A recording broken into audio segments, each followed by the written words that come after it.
कौन से दिन? सोमवार के दिन की अष्टमी पढ़ने पर। कौन से दिन? सोमवार के दिन। कौन सी तिथि? जम के बोलो। अष्टमी। सोमवार के दिन अगर अष्टमी तिथि पड़े और उस दिन अगर 5 बेलपत्र भगवान शिव को समर्पित कर दी जाए तो व्यक्ति जो सोचकर, जिस कामना से, जिस मनवांछित फल के लिए बेलपत्र चढ़ाता है, उसकी वो कामना मात्र 3 महीने में पूरी हो जाती है। मात्र 3 महीने। एक बात बहुत सुंदर है, ध्यान रखिएगा थोड़ा सा। कभी अगर मौका लगे, सोमवार की अष्टमी पड़ जाए, क्या पड़ जाए? सोमवार की, जम के बोलो जरा, अष्टमी। या तो सोमवार की अष्टमी पड़ जाए, या हर महीने शिवरात्रि आती है, हर महीने आती है, या तो सोमवार की अष्टमी पड़ जाए या फिर सोमवार की शिवरात्रि पड़ जाए, हर महीने आती है। प्रयास करना कहीं से देसी गाय का दूध मिल जाए, थोड़ा सा दूध देसी गाय का मिल जाए, थोड़ा सा दूध अगर प्राप्त हो जाए, बेलपत्री के पत्ते से दूध कटोरी में लेकर, मात्र बेलपत्री के पत्रे से एक बूंद अगर दूध, आप एक बूंद अगर ज्यादा ना मिला हो, 1 चम्मच भी अगर आपको दूध देसी गाय का मिल गया हो, और सोमवार की अष्टमी पड़ जाए या सोमवार की, जम के बोलो, शिवरात्रि पड़ जाए, उसमें केवल अगर देसी गाय का दूध मिल जाए, जर्सी गाय का नहीं हो, देसी गाय का अगर दूध मिल जाए, बेलपत्री के पत्ते से, तुम्हारे घर के अंदर अगर शिवलिंग है या मंदिर में शिवलिंग है या तुम्हारे नजदीक में कोई शिवलिंग है, उस पर बूंद बूंद, एक बूंद अगर शिवलिंग पर दूध समर्पित कर रहे हो, श्री शिवाय नमस्तुभ्यं, नमः शिवाय, या षडाक्षर मंत्र ओम नमः शिवाय, या 33 अक्षर का मंत्र महामृत्युंजय मंत्र, इसका स्मरण कर कर शिव जी पर देसी गाय का दूध समर्पित कर कर इस बेलपत्री को अशोक सुंदरी वाली जगह पर अगर आप समर्पित कर देते हैं, फिर आप जिस भी चीज के लिए अप्लाई करें, मेरा देवाधिदेव महादेव आपका हाथ पकड़कर खींचकर आगे बढ़ा ही दे। मेहनत करना, कर्म पूरा करना, पढ़ाई अच्छी करना, और पढ़ाई के साथ में विद्या अध्ययन करने के साथ में, अच्छी मेहनत के साथ में देसी गाय का दूध भगवान शंकर को समर्पित करना, भगवान शंकर को समर्पित करना, देसी गाय का दूध धीरे धीरे धीरे धीरे समर्पित करना, भावों के साथ आप समर्पित करें। देसी गाय का दूध एक बूंद समर्पित करिए, धीरे धीरे समर्पित करो। और देसी गाय का दूध जब धीरे धीरे समर्पित करें, बड़े रास्ते से, आनंद से धीरे धीरे जब आप समर्पित करेंगे, बेलपत्री, वही दूध में सनी हुई बेलपत्र अशोक सुंदरी वाली जगह पर, उस समय पर डंडी का भाग शिवलिंग की ओर नहीं होना चाहिए, उस समय पर डंडी का भाग जहाँ से पानी बहकर जाता है अशोक सुंदरी की ओर से, वहाँ पर होना चाहिए। कार्य में सफलता मिलती ही है। शिव तत्व को धारण करें। सोमवार की अष्टमी का मतलब आपको इंदौर की कथा में बताया था, जिस दिन शंकर और पार्वती के मिलन का दिवस हो, और केवल एक माता पार्वती के अकेले मिलन का नहीं, 64 योगनिया तक भगवान शंकर से मिलने के लिए आती है। पीला चंदन लगा लेना। कितना लगाना है?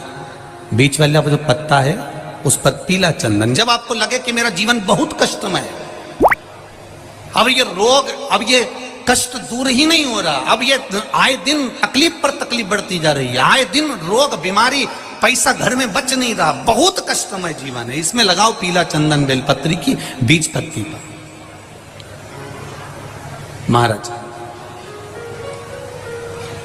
और बीज पत्ती पर जब चंदन लग जाए, लगने के बाद में ये दोनों पत्ती पर लाल चंदन लगा लीजिए। इन दोनों पत्ती के बीच में जो डंडी का भाग होता है, आपको कहा था, आपको स्मरण में होगा शायद, हमने जब बेलपत्री की महत्वता बताई थी तो उस बेलपत्री की महत्वता में कहा था ब्रह्मा विष्णु महेश ये 3 हैं, बोला था।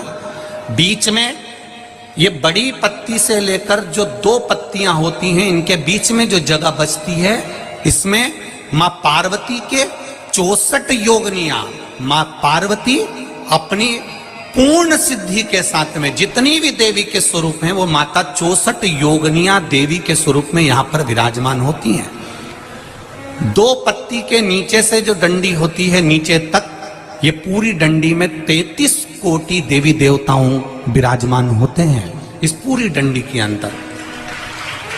तो ये बीच वाली पत्ती है, ये जो बीच वाली पत्ती का जो भाग होता है, इस पत्ती के भाग में शहद का प्रयोग कर कर, यहां पीला चंदन, लाल चंदन, शहद का प्रयोग कर कर, इसी तरह से पकड़कर ये बेलपत्री की जो डंडी है वो अशोक सुंदरी पर जब आप समर्पित करें तो उसको चढ़ाकर केवल आपके हृदय की बात कहकर देवाधिदेव महादेव से कोई भी शिव जी का मंत्र, पंचाक्षर, नमः शिवाय, षडाक्षर, ओम नमः शिवाय, श्री शिवाय नमस्तुभ्यम, या महामृत्युंजय मंत्र, जो शिव का मंत्र हो आपके पास में, उसको बोलते हुए देवाधिदेव महादेव को धीरे धीरे जल की धार चढ़ाना प्रारंभ करो। जल की धार जब पूर्ण होने लगे, उसमें थोड़ा जल बचे, तब अशोक सुंदरी पर जो तुमने बेलपत्र चढ़ाई है, वहां उस जलधार को चढ़ा। ये प्रयोग आपको केवल सोमवार की अष्टमी पड़ने पर ही करना है। कौन से दिन करेंगे?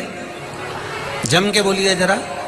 सोमवार की अष्टमी पड़ने पर यह प्रयोग करें और जल चढ़ाकर बाबा से विनती कर कर उसी बेलपत्र को वापस उठाकर कहीं जलाशय में या किसी पेड़ के नीचे विसर्जन कर दें और 1 लोटा जल वहां भी चढ़ा दें। बस निवेदन कर कर आ जाइए, मेरा बाबा 3 माह के अंदर हाथ जरूर पकड़ेगा और आपको दलदल से बाहर निकाल देगा। बात और आपसे कहेंगे, उतारिएगा।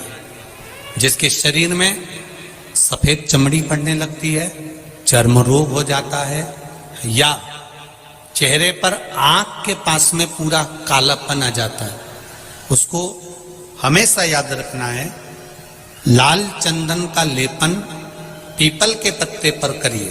काय पर करना है?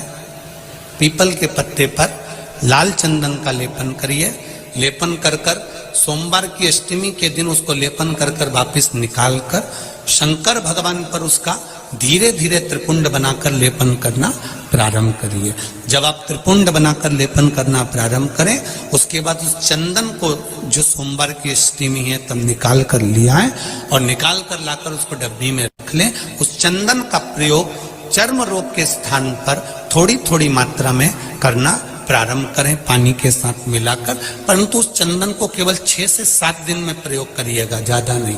धीरे धीरे चमड़ी, परंतु उसको सोमवार की अष्टमी के दिन सिद्ध कर कर बनाना है। उसको सोमवार की अष्टमी के दिन चढ़ाना है श्री शिवाय नमस्तुभ्यम या ओम नमः शिवाय या पंचाक्षर मंत्र या महामृत्युंजय मंत्र, जो आपको आता हो, शिव जी का जो नाम आपको याद हो उसको बोलकर चढ़ा दो। उसको लिया, फिर उसको अपने शरीर पर लगाना प्रारंभ करो। उसका फल आपको 15 दिन के अंदर धीरे धीरे धीरे धीरे प्राप्त होना प्रारंभ हो। लाल चंदन का प्रयोग शिव जी के लिए अवश्य। सोमवार के अष्टमी के दिन अशोक सुंदरी वाली जगह, सबको मालूम है ना अशोक सुंदरी की जगह, अशोक सुंदरी वाली जगह पर 7 हल्दी की बिंदी रख दी जाए। लड़का लड़की जिसका विवाह नहीं हुआ उसका हाथ रख दिया जाए और वही हाथ के छापे पीपल के वृक्ष पर भगवान शंकर और पार्वती का मिलन।